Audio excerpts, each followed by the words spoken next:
Welcome back to CanAm Outlander ATV. Today I'm bringing you a video that I contemplated publishing, and unlike my other content, brings you a bit into my personal life.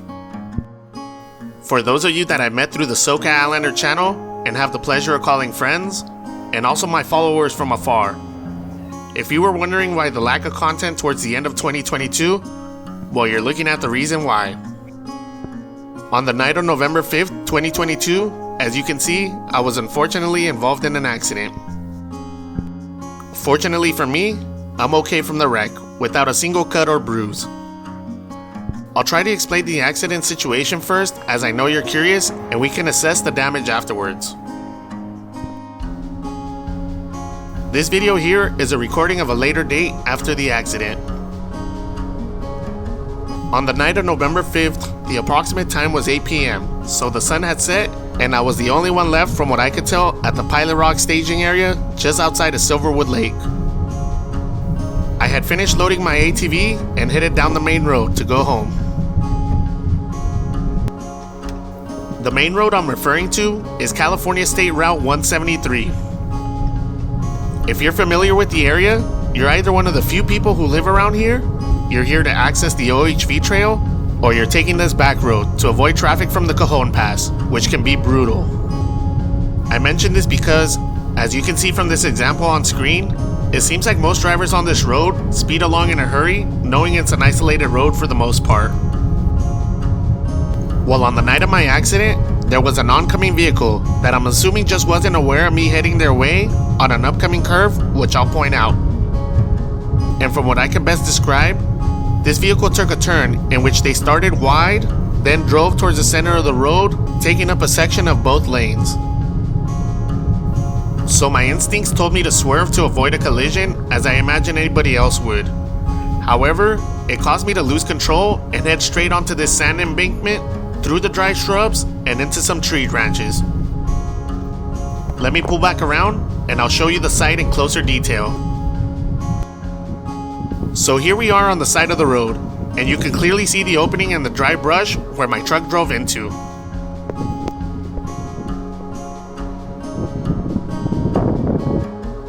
Fortunately for me, where I went off the road, it's level and the sand helped to slow me down significantly as I came to a halt at the base of this dry tree.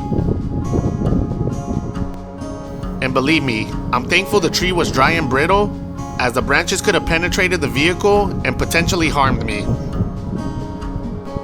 As I look around the site, you can even still see remnants of the plastic from my truck's front end. There's even a couple of straps that were of no help, and after many failed attempts of yanking and pulling, snapped trying to get myself out. Eventually, we were able to contact Honest Tow Recovery, who did me a solid in pulling me out of this situation, which was now around 11 p.m. After a few calls to tow companies, the only one willing to pick me up quoted me $625.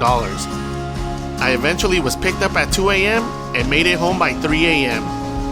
Yeah, you heard that right.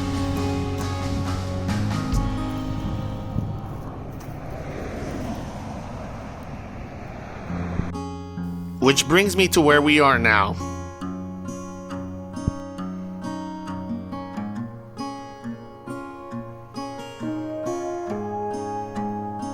From the damage I can see here, we'll be needing fog lights, bumper, grill, headlights, hood, front windshield, side mirrors. Don't even let me get into the paint job. The tree branches left deep scratches all along the driver's side. I also punctured my rear driver's side tire, which we'll get into in a bit. Passenger side wasn't as bad as the driver's side. However, there is light scratches from what I could see. And if you watch my other videos, you're aware I transport my ATV using the Colpit Lock-It-Right ATV system. I will say, I genuinely feel that it helped this accident from being worse than what it is. It did exactly as it was meant to do and held the ATV back.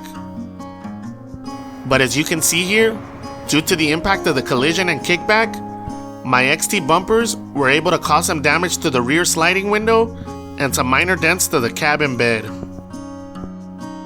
Here's what I found of what's left over from my power folding mirror, which this alone is a $250 item, as I've had to replace it before.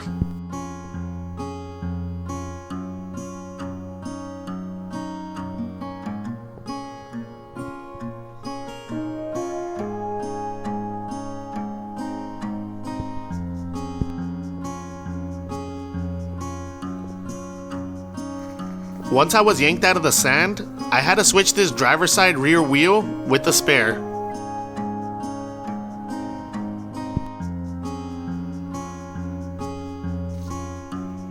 You can see a tree branch puncture the tire wall pretty good, and the rim is also slightly dented.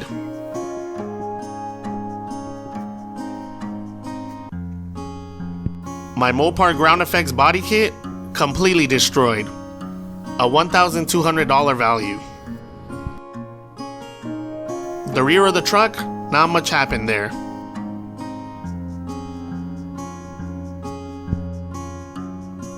These halogen headlights aren't cheap, and neither is this hood.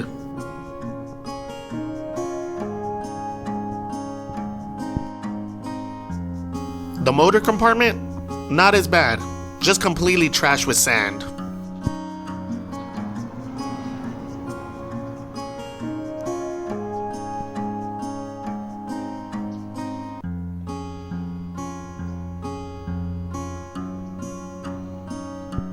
The branches destroyed the cooling fan and the serpentine belt.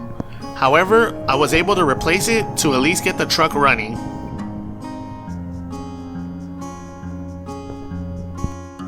The lower valance is gone, and from what I can see, I'm going to need a closer look at the frame and undercarriage as there's noticeable damage. The Copen lock-it-right system did what it's designed to do, and I can't say enough good things about it.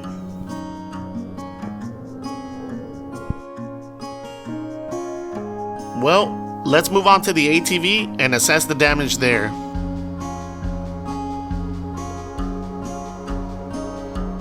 My painted XT bumpers are the least of my concerns, but they do have some scuffs from love tapping the rear window, cab, and bed of the truck.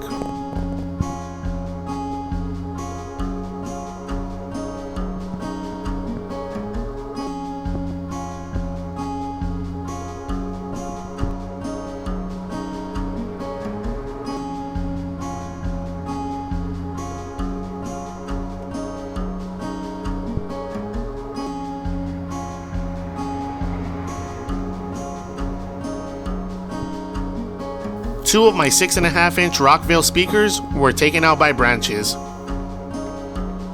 Fortunately, it looks like both of them broke off at the mounting point, which Rockville does make replacement parts for.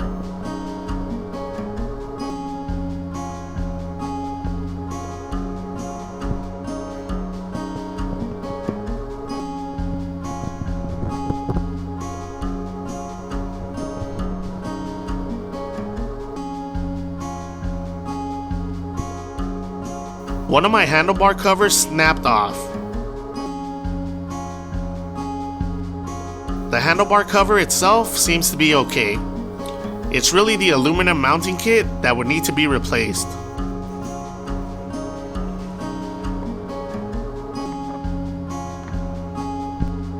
You can see here how it used to be mounted.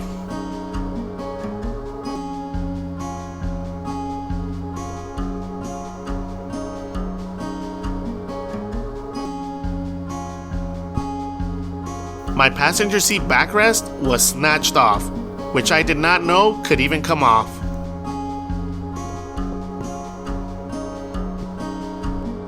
Looks like it could slide and snap back in place. However, the fabric is slightly damaged.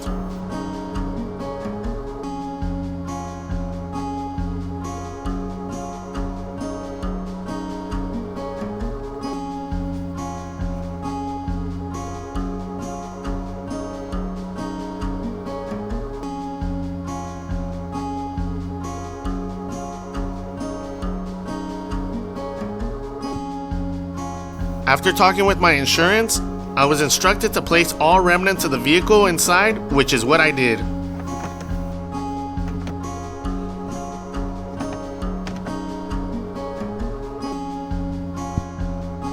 I even threw in my 24-inch dented rim in the back of the truck.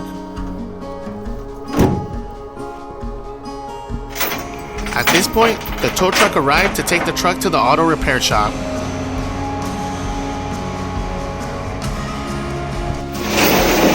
Little did I know, this would be the end of our time together, as the vehicle was determined to be a total loss due to the extent of the damage. There's my baby.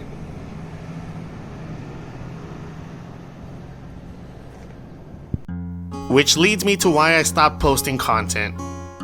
I honestly felt bummed out about the situation.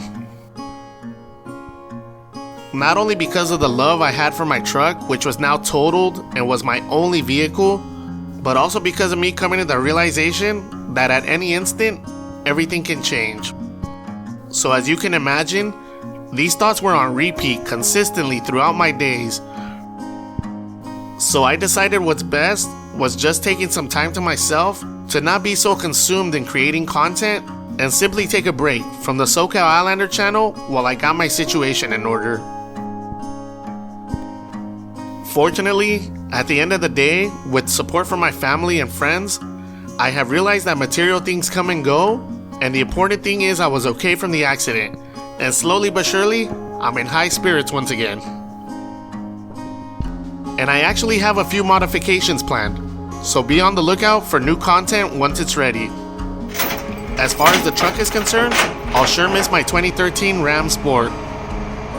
But thanks to the insurance settlement and some savings, I think I'll be okay.